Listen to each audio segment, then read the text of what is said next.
parable of the talent. Why did God punish the foolish servant?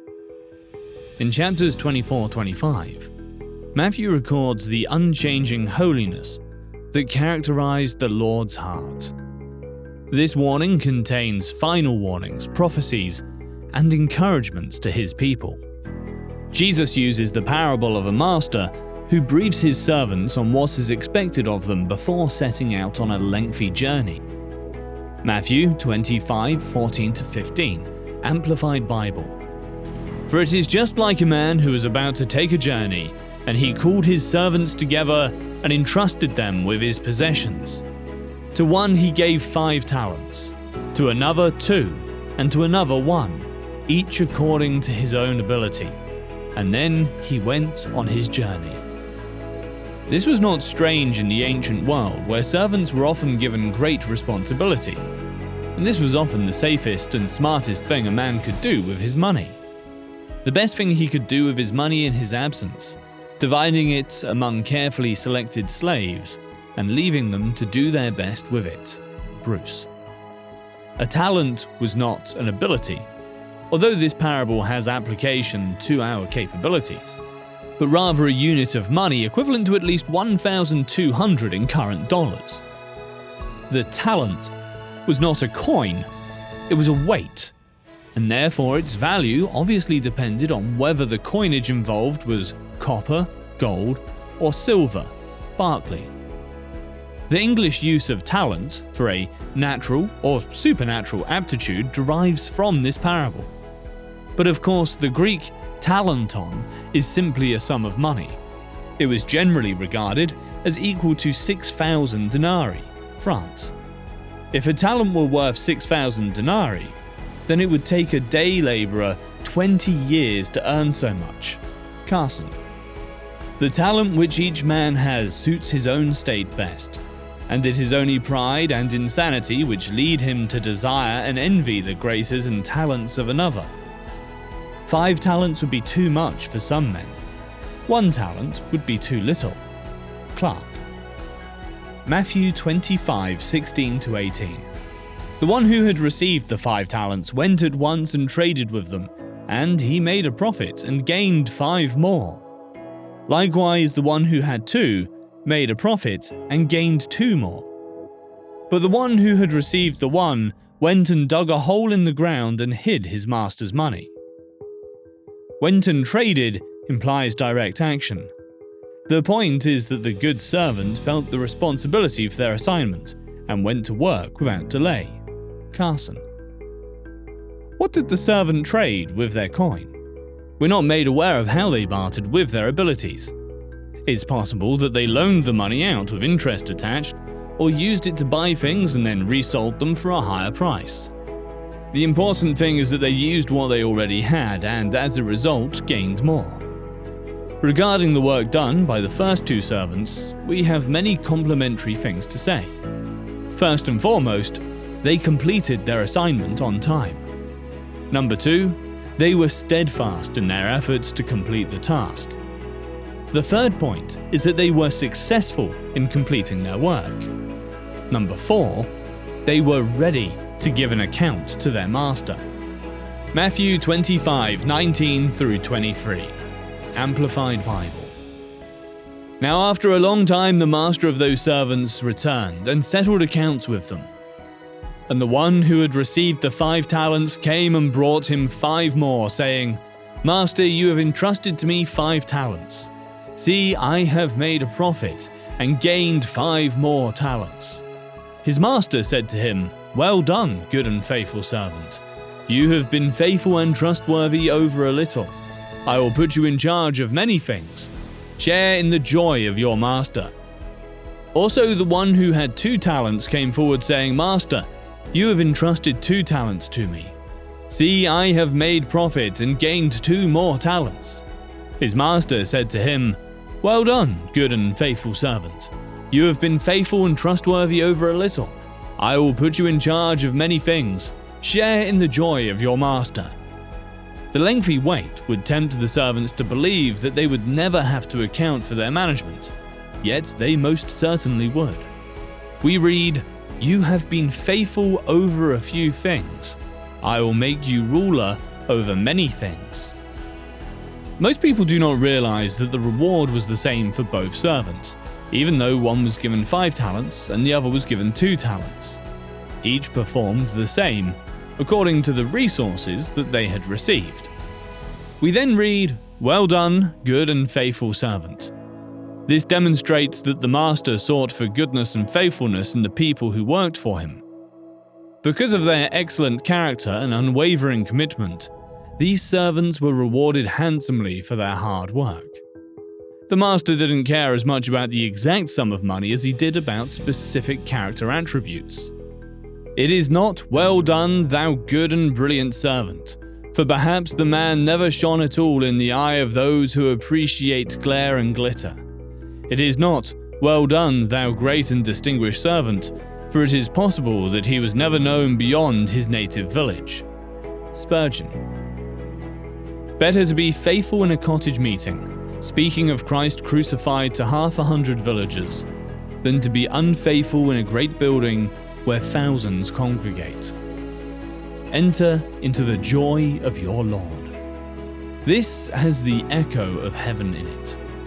The idea that a place of joy belongs to the master of these servants, and they are invited to join the master in that place. There is something heavenly about the fate that is in store for the 2 faithful servants. This is not the servant's portion, but the master's portion shared with his faithful servants. Not so much that we shall have joy of our own, as that we shall enter into the joy of our Lord. Spurgeon. Regarding the reward for the first 2 servants, we can say the following. First and foremost, their master complimented them on their performance. Number 2, they received a promise of future blessing. Number 3, they received glory, also known as the joy of your Lord.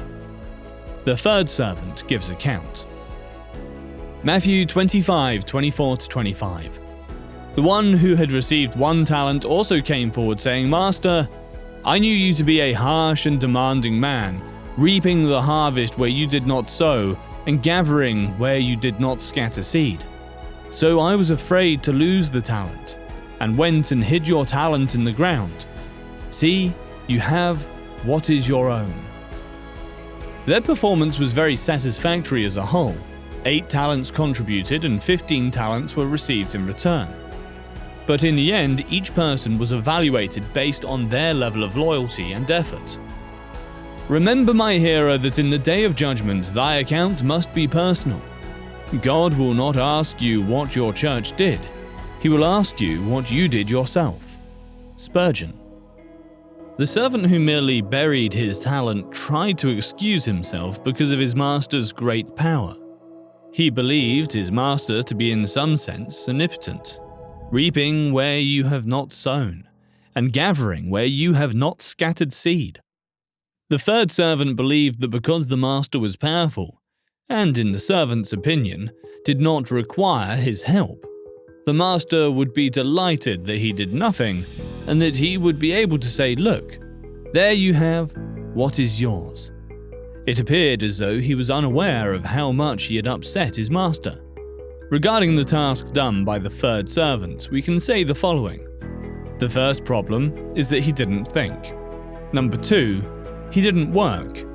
The third point is that he didn't even bother to attempt. He made excuses.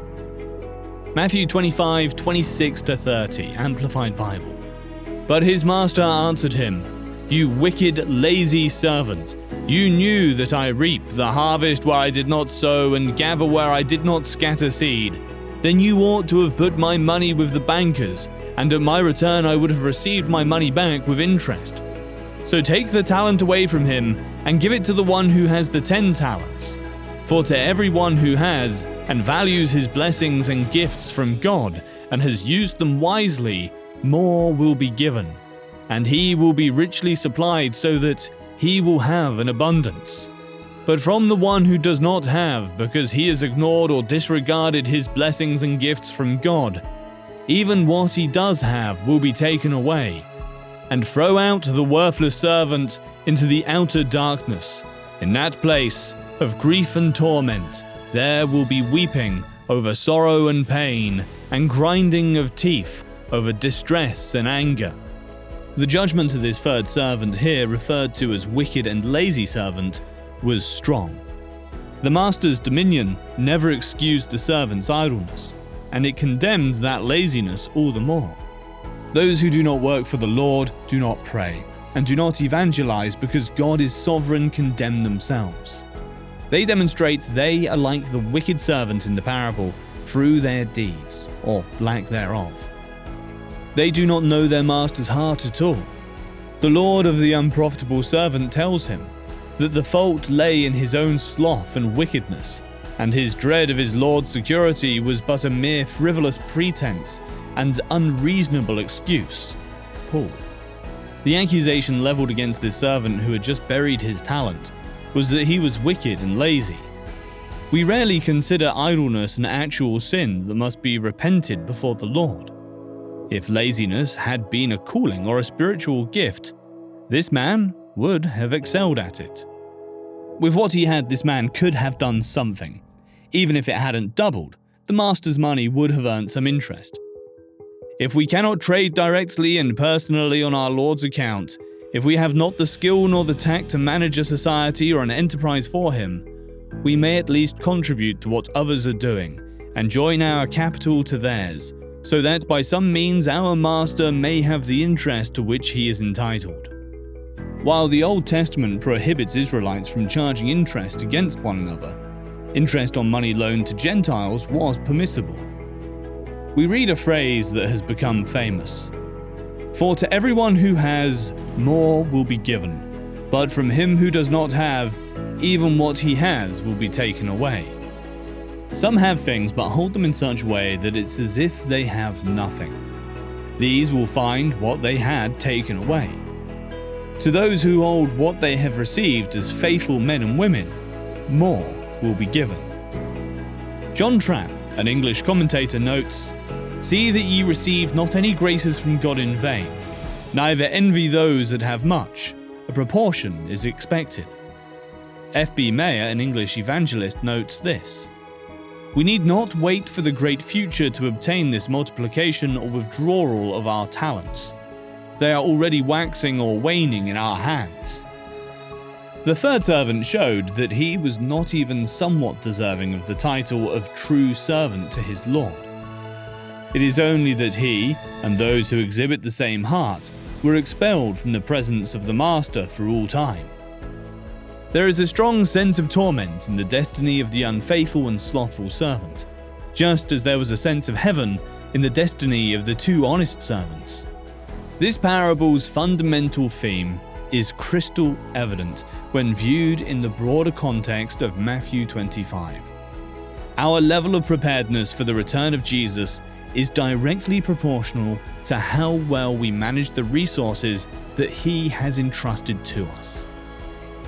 Some people have the misconception that being prepared for the second coming of Jesus is an extraordinarily ethereal and abstract matter. It isn't. It is simply a matter of going about our business for the Lord. In light of this parable, we must consider the following. What have we accomplished with the information that we have? Our time? Our money? Our abilities? Sins of omission, what we don't do, may be more detrimental in the long run than sins of commission, what we do. There are times when Christians talk as if God views expansion, production, and return on investment as a sinful thing.